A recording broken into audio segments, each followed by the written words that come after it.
Cette fondation a été créée après une histoire particulière que j'ai vécue. Comme je l'ai si bien dit au cours de mon discours, j'ai vu partir autour de moi des femmes qui m'étaient très chères, qui étaient engagées avec moi dans un combat spécial, un combat particulier qui avait pour objectif de relever la dignité de la femme.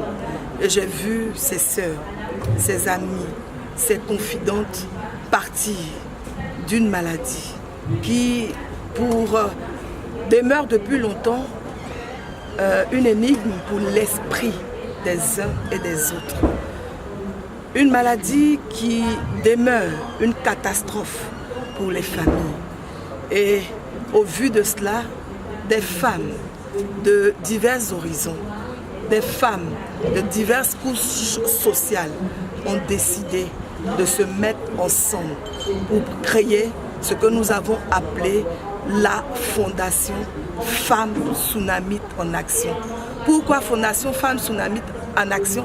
Tout simplement pour dire que les femmes sont debout, elles se mettent en action, elles se rendent actives pour relever la dignité de la femme, non pas uniquement de la femme, mais de la famille tout entière.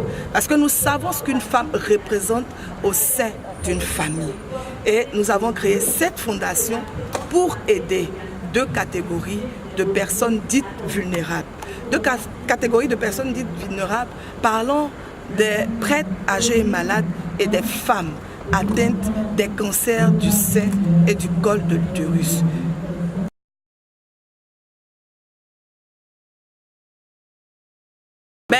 Comme le disait notre médecin conseil, le fléau ne peut pas être éradiqué malheureusement, mais les dispositions peuvent être prises pour l'éviter. Hygiène de vie, examen régulier à travers la mammographie ou le frottis.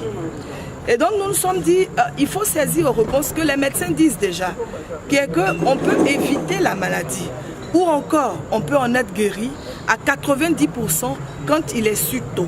Et donc l'une des actions de la Fondation Femmes Tsunamite en Action a été d'aller vers ces femmes.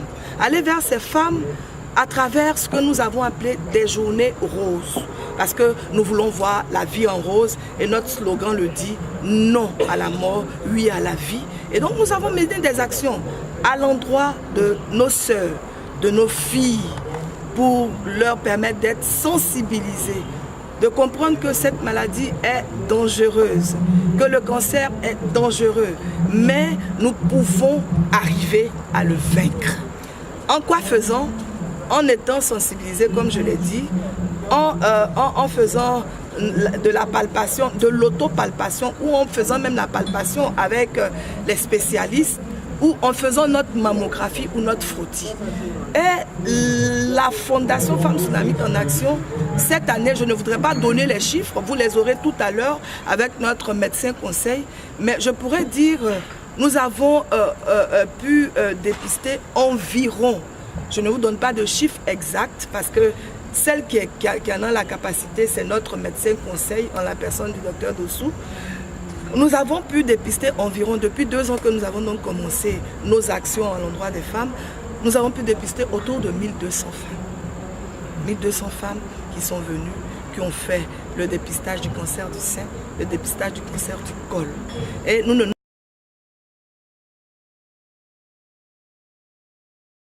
Pourquoi un dîner gala ce soir? Un dîner gala tout simplement pour lever les fonds. Pour lever les fonds parce que tout ce que nous le faisons gratuitement. Et comme j'ai pris l'habitude de le dire, quand on s'engage à créer une fondation ou à être membre d'une fondation, on mendie pour les autres. On mendie pour les plus faibles pour pouvoir les aider.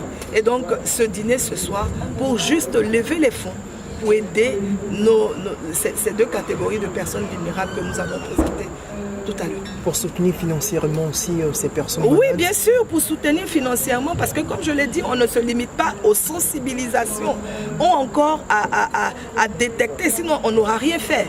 Quand par exemple quelqu'un est déclaré, quelqu'une est déclarée malade, nous l'accompagnons. Ou encore, nous n'attendons pas que la personne peut-être vienne assister à nos activités. Et je voudrais prendre pour exemple l'action que nous avons menée il y a 2 mois, oui, au CHUD Prêcheville, au service cancérologie, où nous nous sommes rendus auprès de tous les malades. Et il y avait 12 lits dans ce service-là, et tous les 12 lits étaient occupés. Et pour chacun des malades, nous avons apporté un appui financier.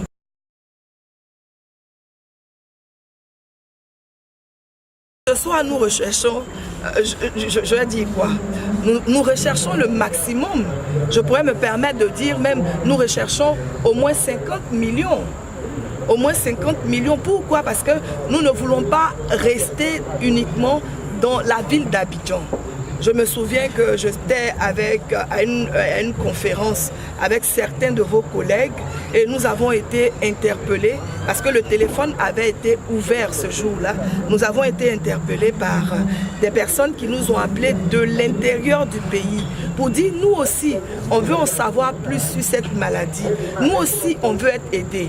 Et cette année, l'objectif des femmes de la Fondation Femmes Tsunami en Action n'est pas de se limiter uniquement à la ville d'Abidjan. C'est vrai que nous avons fait des activités éclatées dans la commune de Koumassi, Yopougon, et il y a eu l'apothéose la semaine dernière au lycée classique d'Abidjan, et même encore aujourd'hui, ce matin, nous avons permis à des dames qui étaient en retard pour le dépistage, environ 200 femmes qui se sont fait encore dépister ce matin. Donc là, on va mettre le cap sur l'intérieur du pays. Qui dit intérieur du pays, nous connaissons les réalités de nos familles, de nos parents à l'intérieur du pays. Donc nous pouvons dire comme ça que nous recherchons ce soir 50 millions. C'est moi.